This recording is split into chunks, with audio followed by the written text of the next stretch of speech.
मधुरा अद्यहं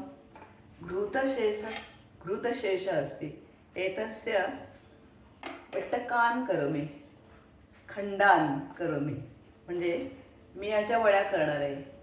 घृतशेष म्हणजे लोणी कढवून जो भाग उरतो त्याला आम्ही बेरी म्हणतो. ह्याला आम्ही बेरी म्हणतो. हे बघा, लोणी कढवल्यावर जे काही उरते त्याला घृतशेष म्हणजे बेरी, त्याच्या वड्या करते मी. वट्टकान किंवा खंडाहा म्हणतात वड्यानं. तस्य कृते एष गुड अस्ति, चणकपिष्टम् अस्ति,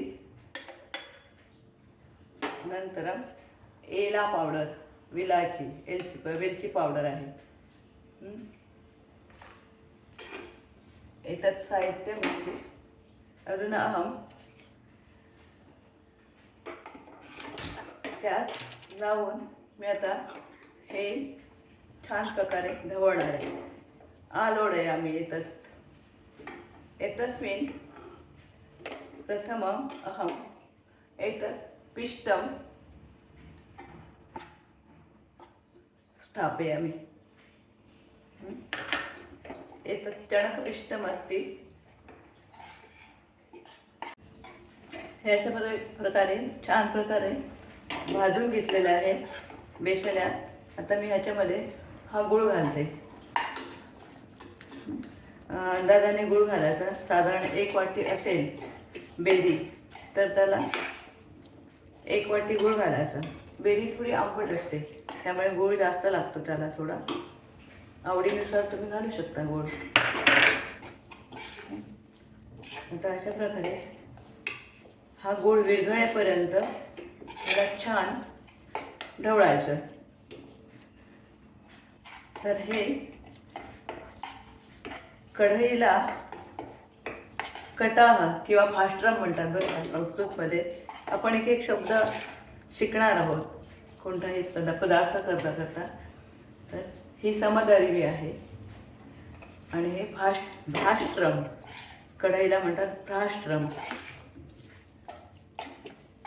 अजून अहम तर सम्यक्रीत्या आलोडयामि. छान प्रकारे मी हे ढवळते. मंथनम करून एतस्य.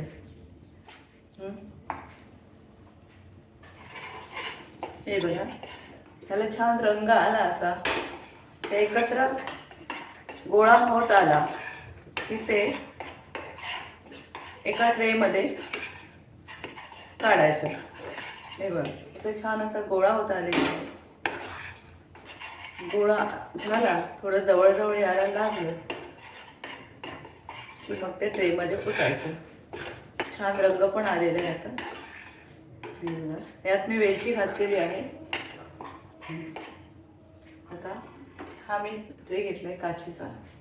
त्याच्यामध्ये आता मी हे काढते.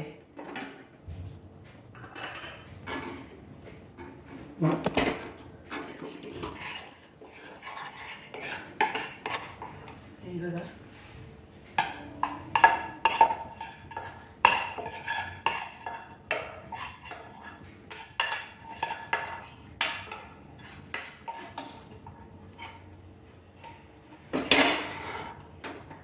अशा प्रकारे यात काढलेलं आहे. हे गार झालं की ह्याच्या आपण वड्या पाडणार आहोत. कशी वाटली तुम्हाला रेसिपी नक्की सांगा मला कमेंटमध्ये. ठीक आहे, तुम्ही पण अशी बेरीच्या वड्या करून बघा. छान. धन्यवाद.